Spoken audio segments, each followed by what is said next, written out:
Audio's all the way up. You know what I Test mean? 1, Like, 2, 1, 2. Hello? Can you hear me? so My- Check 1, 2, 1, 2. texted me yesterday. Is that guy down there? Yeah, it's this guy. Oh, long The delay. one from Boston. Long delay. Here it comes. We Tom's stuck behind a train, Okay. and I'm like, and that's pretty quiet. Sounds very far I away. was sick of the weed thing. So we'll probably just want to have it up here. That's fine.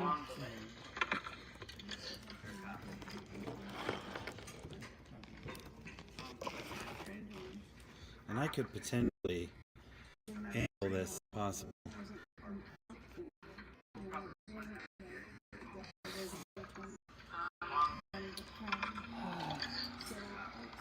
Get this last going.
Action. All right. I guess that's me. Hey, everybody. Thank you for joining us for the Q3 virtual town hall for Element 11. They can hear me all right, right? Okay. Yeah, we're using that. Oh, The cool. audio is down for this too, right? Yes? All right, cool. Awesome. All right. So we'll go ahead and jump in here. We don't have a whole ton of content for this town hall. With this being the least, I should say this is the kind of the slowest one. The event already happened. It was successful. We all came home. Things like that. So we'll jump right into it. First item on the agenda. So a lot of the community is probably aware of the Legacy Awards system. What is that called? Program. Thank you. So this program was implemented a couple of years ago to kind of like help identify people who are really like key to the community and the organization and how we function, and help reward them for their key contributions to the community and to the event. We had a few reward recipients initially, but the idea behind it of having a lifetime award kind of didn't make a lot of sense after a couple of years, and so we are revamping this program, and it is going to be on a rotating schedule. So we actually would like to announce 2 new Legacy Award recipients. The first one being Bobby Gittins, and the second one being Joe Rousseau.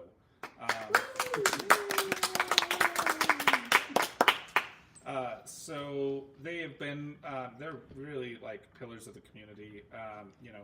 Joe was the event IC for a really long time. I'm sorry? Yeah, he was chair of the board. Bobby Gittins has been involved, since dinosaurs were around. So, they are just such fantastic members of the community, and we want to really recognize their contribution. Also with this, we'll be deciding 2 people who are currently within the program to be rolling off, and this will be a 3-year rolling program going forward. All right. I just want to mention really quickly, Samir or Eric, can you keep track of who shows up at any time in case people leave, because we do have the raffle. Oh yeah. Yeah. Raffle for tickets for next year's event. All right. Next item on the agenda is what? Volume is an issue, so volume? you might want to actually hold that near you. They just need to speak up. That's fine, Jared. You can speak up. Just talk out. All right, just talk. Speak up. Speak up. All right, sorry about that. All right, next item on the agenda here, we have the Afterburn Report. Officially now, the 2024 Afterburn Report has been posted. Yay! So I know a lot of the community likes to go in and see kind of like what the organization felt about the event, how things went, everything like that. That's done. Do we have 2023? Or is it only 2024? No, 2023 is posted. 2023 is also posted. Silently got posted about 20 minutes before 2023. Oh, okay, great. Yes. So 2023, because there were some people who were asking us specifically about that, is also posted. So feel free to go in and check those out, how last year and this year went. That includes financial information. It includes like what the organization, how we felt the event happened. And just for those in the community who may not know, our organization is responsible for posting that information with the Burning Man organization, because we are officially an affiliate effectively. They don't really require that information until the end of the year, but because our event is held in the middle of the year, we have the opportunity to get it done. And I want to thank the whole board for being very timely this year. with their content. So we basically posted about 3 months after the event, and that's 3 months before it is officially due to Burning Man. So we're in good shape this year. Nice. Thanks, Jared. All right. Next, I'm going to have Samir talk about the theme contest, because that's your department. The theme contest. Yes. Perfect. Okay, so we're going to be opening up the theme contest applications here soon. Look for that in the beginning of October. It'll be very similar application process from last year. So if you have ideas in the work, get them ready. We'll be announcing basically all that information here. What's Sunday? Probably in the next 2 days for that. So keep an eye on the website, keep an eye on the Instagram for that. And let's see what you got creatively. We had written down October 21st. Is that a solid date for posting it, or I was having thinking the entries by then? I'm thinking of having the entries by then. I'm wanting to have the window open just a little bit longer. I want to have all the application windows open just a little bit longer, because anytime January comes around, I'm like, oh, it's 6 months to 11, and I barely have thought of an art installation. So I want to be able to give a little more buffer just to everyone. Excellent. Cool. And that is basically 3 months earlier than we did it last year. Yep. So, New theme.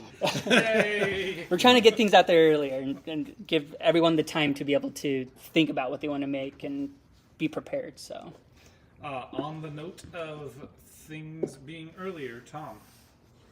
So we are going to do. You talk about the theme art theme contest? art. Yes. speak up to that. So on the same note, we're going to be doing the theme art contest. Obviously, that'll be after we pick the theme. We have a tentative date of November 21st listed for that. That may be adjusted a little bit depending on how long we keep the event theme contest open. But it'll be just right after the theme contest closes and we announce the theme. We'll have the art contest right after that. And also on that note, art grant applications will be going out earlier this year, closing earlier, and awards going out earlier than they did this last year, hopefully by about a month, 2, maybe 3, just to stick with our 3-month earlier theme. Awesome. More time. So again, yeah, if I may, for those of you who may not realize, the board of directors was running a little bit low on staff last year in 2023. We had members join well after the beginning of the year. I think you were early in the year. You were just maybe 4 months before the event you joined on. And so we were kind of without our art director and community director for effectively 6 months, or actually art director even longer, which is why some of the deadlines didn't get met and why things sort of happened a little later in the year last year. But we feel like we're kind of back on a normal schedule where preparations for the next year's event will begin in the October timeframe, giving us sort of 3 months to get established and then really start working on the creative aspect of everything starting in January. So, hooray for everyone. Yeah. Awesome. All right. That's all of our content. However, we did reach out to the community and ask for some questions beforehand. So this section of the program is Q&A. Do we have the ability for them to ask questions? Yeah, we got a We chat. do, yeah. Okay, cool. Feel free to ask questions or think about questions while we're going through and answering these questions as well. First question that is on every... I'm sorry, yeah. if I may. No, no. Cassie Plant Yeah. popped in and asked, they missed the announcement about Bobby and Joe, and we're curious what that was about. Oh, sure. And they were wondering if it was for board positions, but No, it is not specifically. Bobby and Joe are recipients of the newly revamped Legacy Award program. So they will receive tickets for the next 3 years, as part of that, as well as a recognition that, they are pillars of the community. So that is what that is about. Super. Cool. All right. Now, the question everybody wants to know, what are the dates for E11 2025, or when will they be announced? They'll be announced by the end of October. Short and sweet, just like that. Yeah. Earlier, if we can, If we but can, by yeah. the end of October at the absolute latest. Still ahead of last year's schedule, so. Still ahead of last year's schedule. End of October. at the latest, which should only give you 9 months to plan, so that's probably not enough time. Can we safely say we're not planning on moving out of June, or We don't know. Okay. We don't know what's going on yet, so we'll figure it out. But probably not moving out of June. I can't imagine why we really would. So we'll see. All right. Next question. This is about controls on We Built This City and post-event activities. So there's a number of things in this question. So I guess the real question is what does the board of directors plan to do to limit the number of people who are at pre-event to only those who have a good reason to be there and stay later? So we technically have a list in place for pre-event entry. It is gathered and maintained every year, so we know who's going to be there early. We don't have currently a lot of controls in place, but it is seeming like it's becoming a bit more of a problem, and so unfortunately because of that we will have to start implementing stricter guidelines as far as who is allowed, why they're allowed, what sort of and we might even go and issue pre-tickets the way that Burning Man does. I don't know, there's a lot to kind of be decided with that, but it is definitely something that we have noticed in the organization and will be addressed. So likely it will be addressed by the box office department next year. On a related note, who's editing this while I'm looking at this? nobody? Okay. On a related note to that, the question was about also post-event and making sure that people leave. We did implement a new policy this year that after the event, at least one board of directors person remains on the property until the last participant has left. This year that was me. I didn't notice anything particularly bad about people not leaving. There was definitely a couple of incidents that happened, but I was there to handle those. And people left in a timely manner. Anybody who hadn't left, they had reasons for doing so. They were still taking stuff down. The only people who ended up at the very end were theme camp or art related projects. So, and then finally for this question, asking about ranger and medical support in place during pre-event and post-event. We have pre-event rangers, don't we? No, we don't. Oh, okay. Sorry, I thought we did. No, they start 9 a.m. on Wednesday of the event. Okay. So this is something that we would love to have. We need more volunteers. Yep. That's the long and short of it. Without more volunteers, there's not much we can do about it. We are a volunteer-run organization. We can have security, but security's contract doesn't actually start until the event starts as well. Mm-hmm. So, it's kind of for the organization, we have to balance, we can pay somebody to provide this level of support, or we can have volunteers do it from the community, but that's kind of where we're at with it. But on that note, there's always a group of rangers that are there already, and the purpose of us being there is to work. So if you're having issues or you need something handled, I'm there the Saturday before. I'm also a ranger. I can handle the situation, but it's got to be brought to my attention. But currently we do not have people out on patrol, no. Jared has a related question here about potentially developing a D lot for people who show up early that are not on the list rather than land grabbing. In terms of early entry? Well, so what do you mean by land grab? Because technically We're going to have a delay, so... Yeah, okay, I guess. So technically there's not really a way to land grab by showing up early. to the event? There is. How? They do. Oh, okay. They come in early. They may pick up a shift to help here or there, and then they try to grab a bunch of land for people that are coming in later. Okay. So that's probably a placement thing, Okay. right? Okay. Like, but if they're not on the early entry list, we do have to devise something and say you have to go over here until you're able to come in. So I mean, is there a reason we can't just send them home?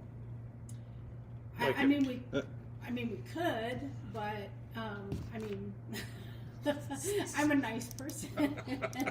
My opinion is if you're not on the list, just go If they're home. not on the list, I can always pull out the volunteer schedule and they can pick up some shifts, and then they'd be able to stay because they're there for infrastructure. So there are ways around it. I think it's just about sitting down and trying to figure out logistically what that looks like.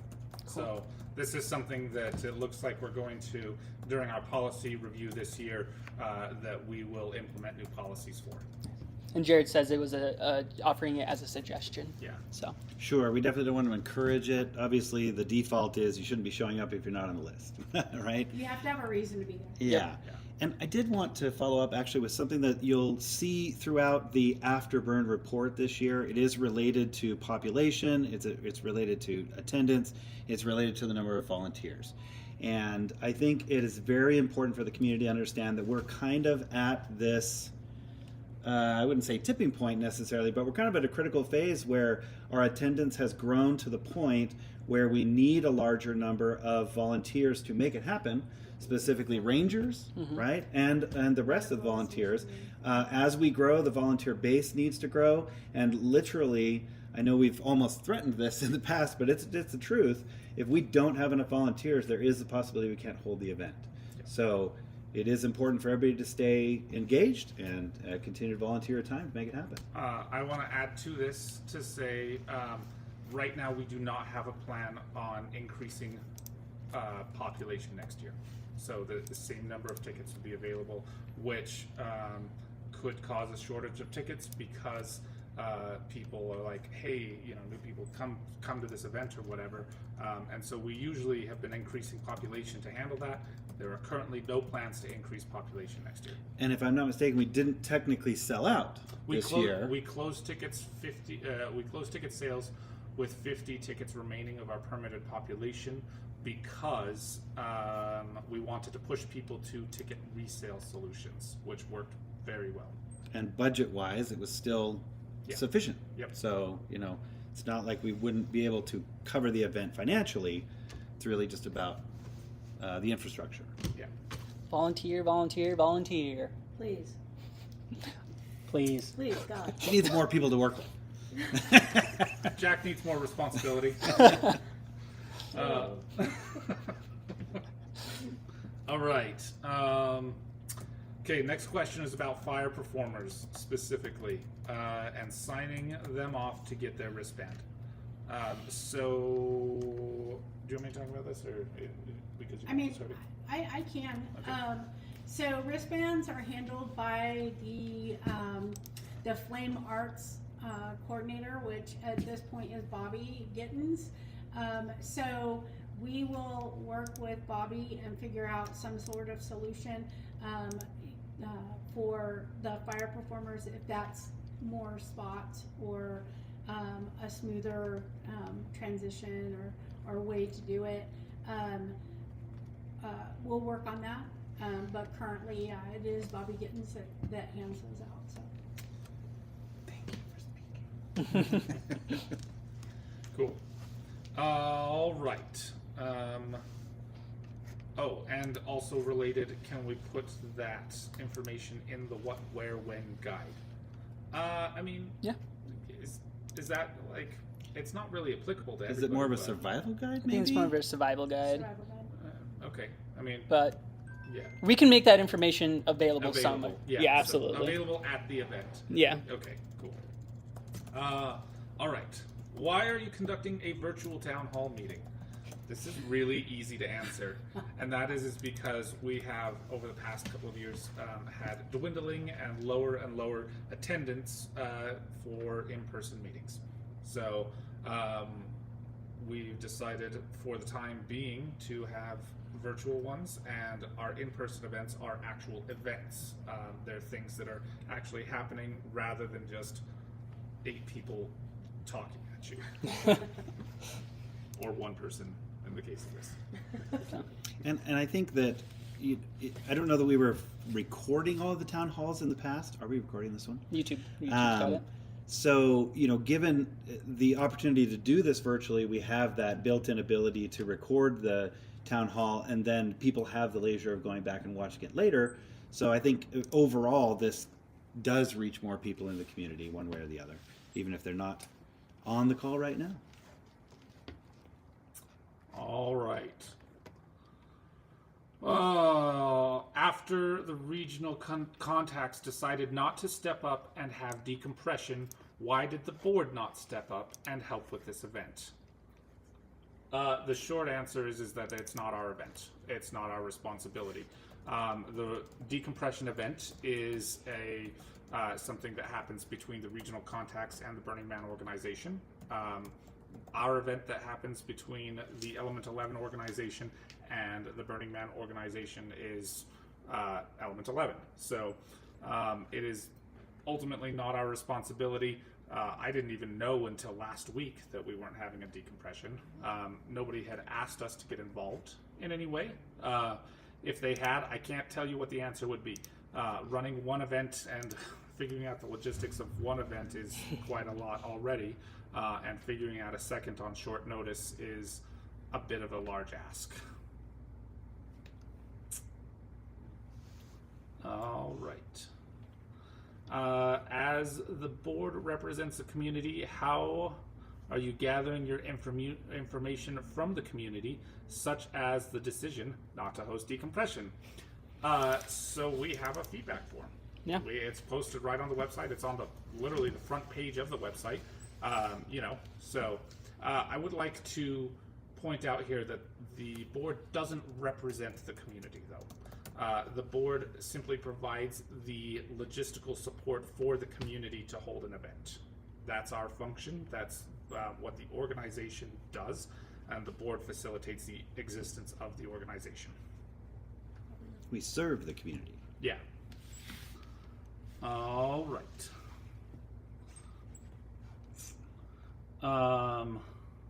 How are the conversations going with Box Elder County in relation to E11 Festival next year at Stargazer? What was the last discussion? How did it go? And when is your next scheduled meeting? Who from the board being head responsible for meeting with the county? So our contact with the county is generally with regards to our contracts and our Procedures, what's the word? Permits. Thank you. And so basically, most of that doesn't need to happen until the beginning of the year, because there's kind of a deadline of a few months before the event that happens. And let me add to that. This last year, I started working with them in February. Reached out to them multiple times because they were drawing up a new contract, and I didn't get it until 2 weeks before the event. So it's kind of like on their timeline. I am between myself and Jordan, we are the contacts that discuss fire, EMS, and the sheriff's office. If you like to know any other additional information, you can always reach out to me. Also, one that isn't technically the county is the Bear River Health Department, which handles multiple counties, right? Mm-hmm. Yeah, and that's so.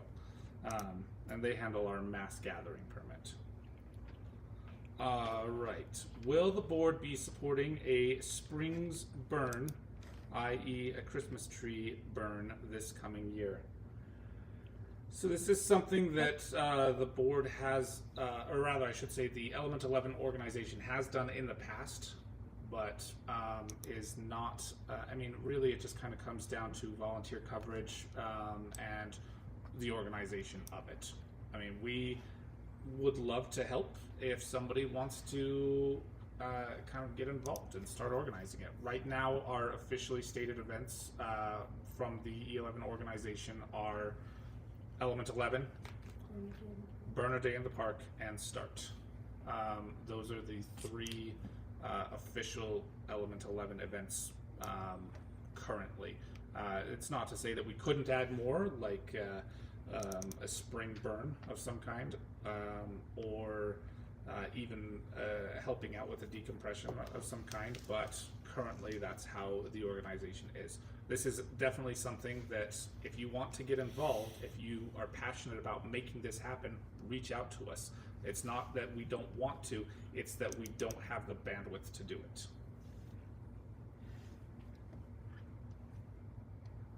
Can I actually back up? Yeah. The question that asked, because the question that was asked about how we gather our information, and we mentioned that we have the feedback form.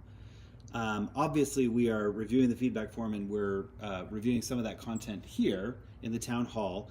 Are there other ways that we intend to follow up with individuals who submit information there, or is this going to be kind of the plan that we gather the information and then discuss it in the next town hall?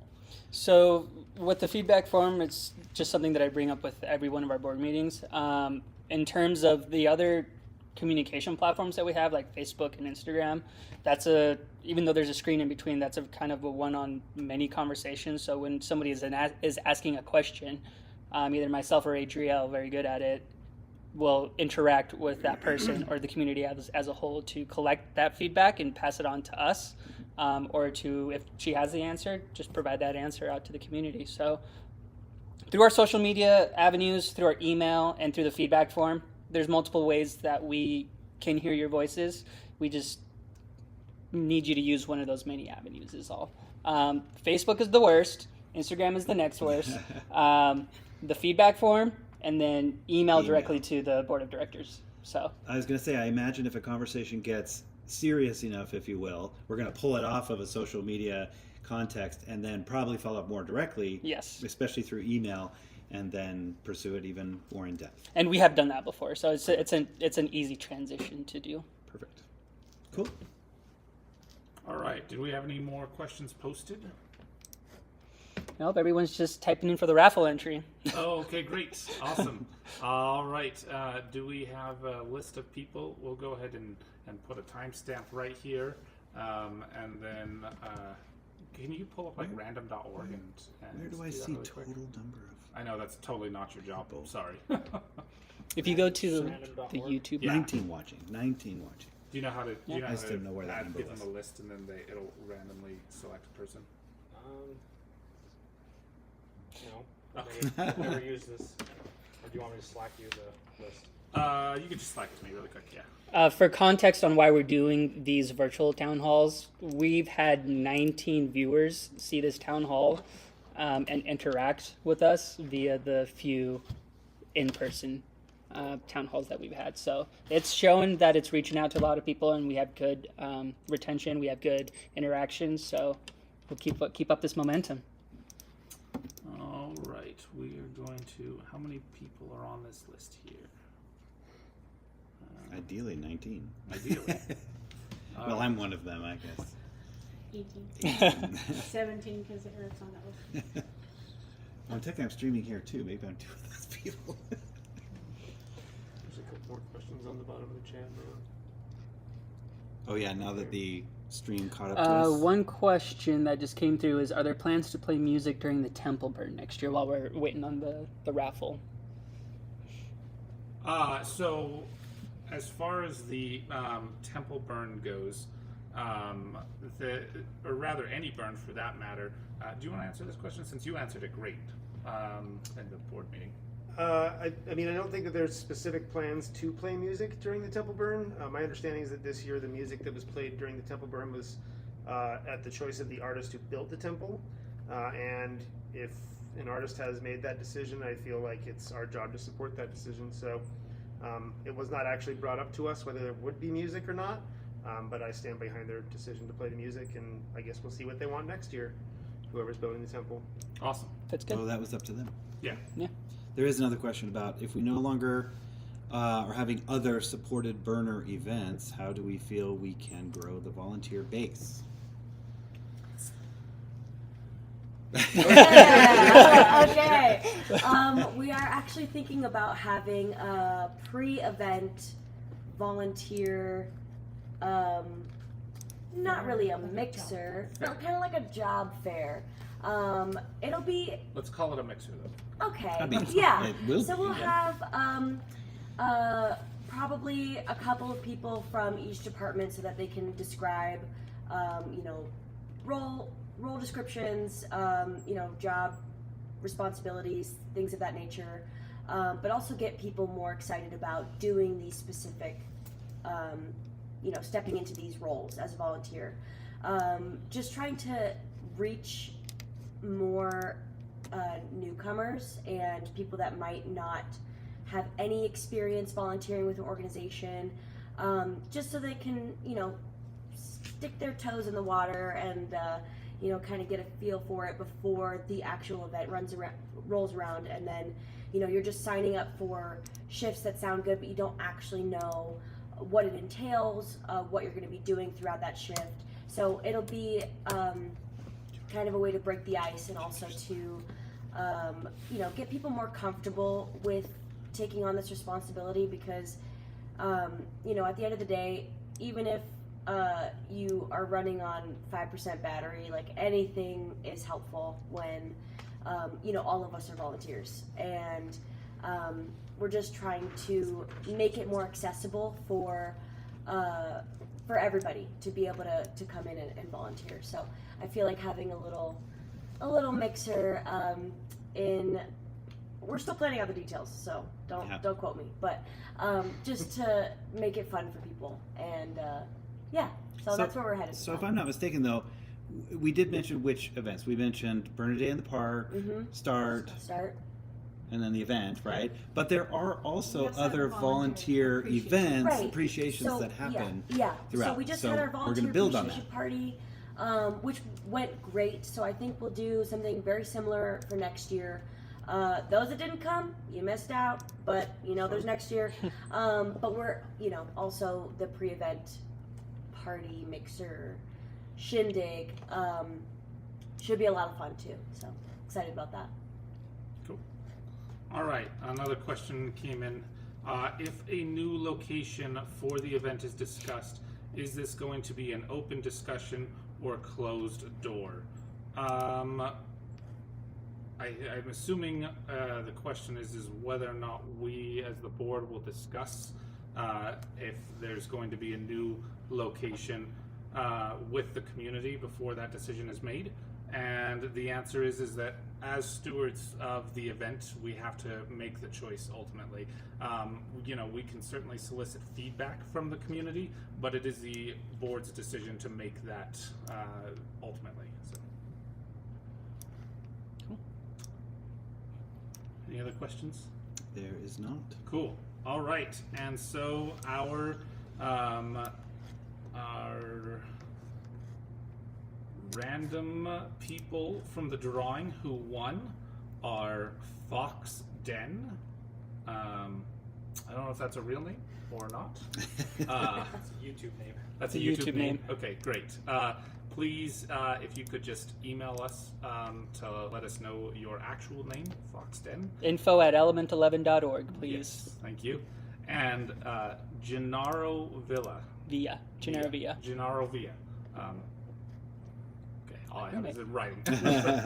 No, it's all good. I got you. Yeah, cool, awesome. So each of you will receive one ticket to Element 11 2025. Nice. Just like that. Yeah, It's like that. Cool. awesome. All right.